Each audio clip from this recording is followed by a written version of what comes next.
Okay, we're off. Let's talk about manifestation. Because at this point, most people have either tried it or quietly decided it doesn't work for them. There are hundreds of methods out there. Visualize this, script that, journal this, draw that, affirm daily, affirm weekly, align your energy. Follow this exact process for faster results or accelerated progress during these accelerated times. And yet, many people are left wondering, why did it seem to work for some things, but not others? Why did it work for someone I know well, but not me? Why is it still not working? I feel frustrated.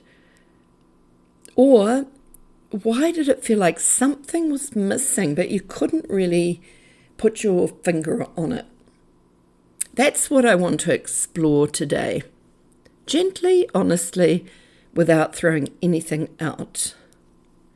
So welcome to No Fluff Spirituality. I'm Bascha Meier, and this is where we get curious enough to question the stories we've been sold or told or heard.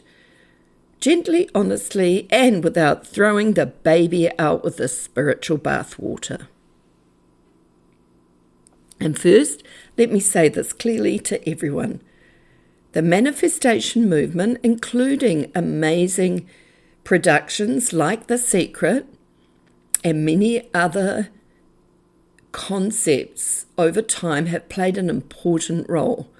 It opened up the conversation. It helped people realize that they weren't powerless or useless or can't do it.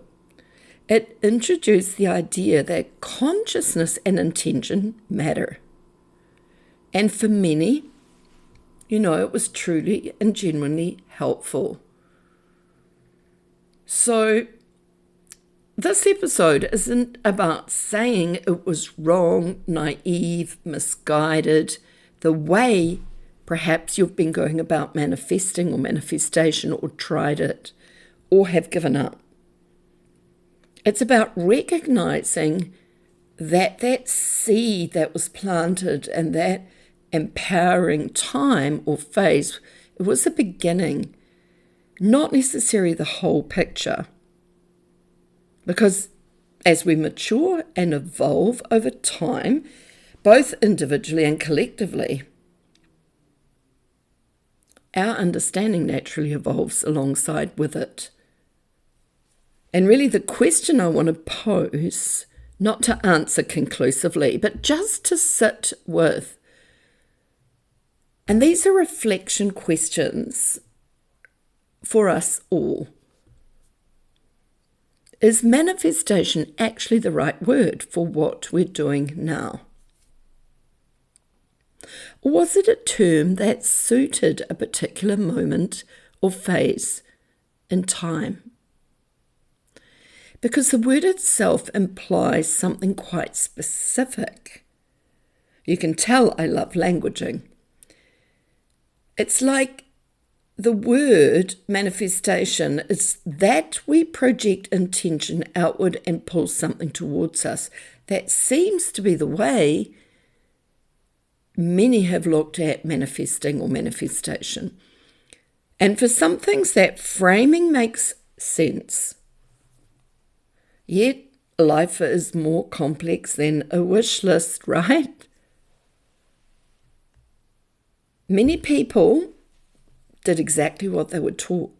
They visualized, they stayed positive, and they tried to hold the right mindset or develop a better mindset. Shift out of scarcity mindset, maybe into legacy mindset. And when things didn't materialize, the unspoken conclusion was often, I must be doing it wrong. But what if the missing piece wasn't effort or belief? And it wasn't all this mental mind chatter. I must be doing it wrong. I should be doing it more often. I need to make sure I set up an altar at home. I need to have everything, all my ducks in a row for the manifestation to come true, or I need to really dream big, but I don't even really know what I want if I dream big, or if I deserve it. So all these different layers of our being, that is conditioning. So what if the missing piece wasn't effort or belief, but integration? What if it wasn't about trying harder or faster or better, but about becoming more coherent? Because change doesn't, as we know, doesn't happen in a vacuum. Or we need reminding. Change happens through the body vessel, the body temple, the fields, the auric fields surrounding our body. I'll be speaking more to that as well. Through nervous system capacity, through identity, through choice, through free will, through the grace of God. And none of these can be bypassed by technique alone.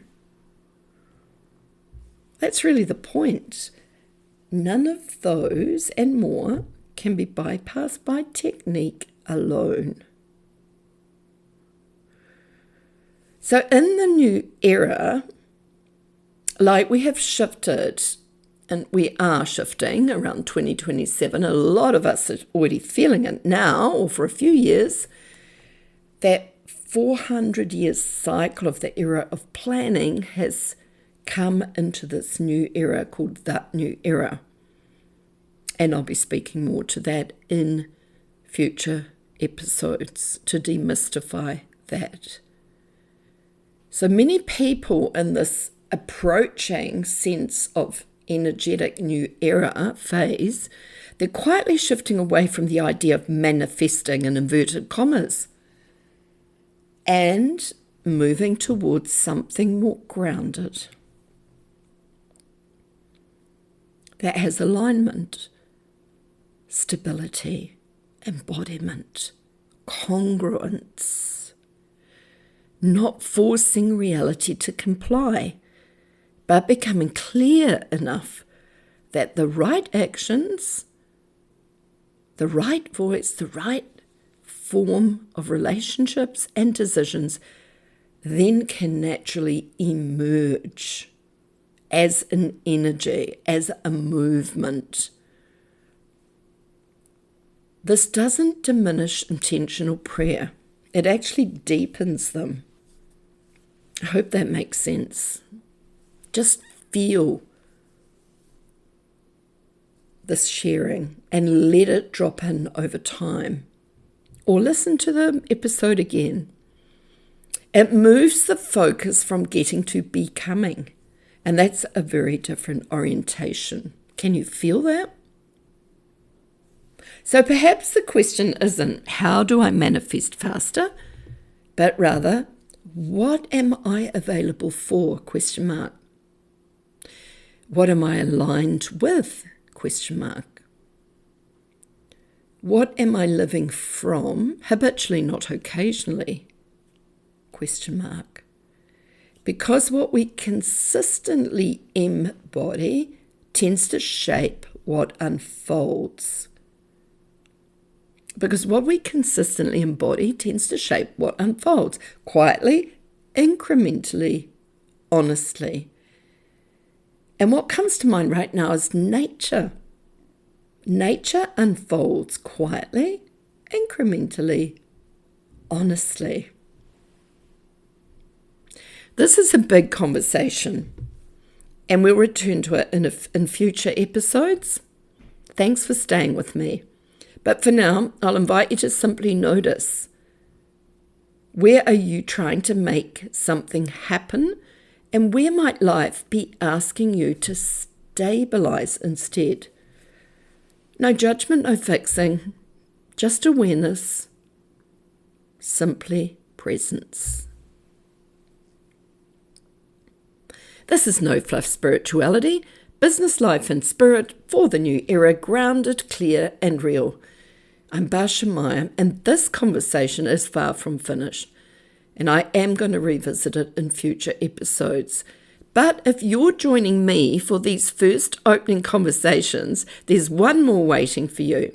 So next we're going to step into human design, the science of differentiation, without the hype, and why this framework has become such a powerful lens for clarity, decision-making, and real-life alignment, especially new era human design.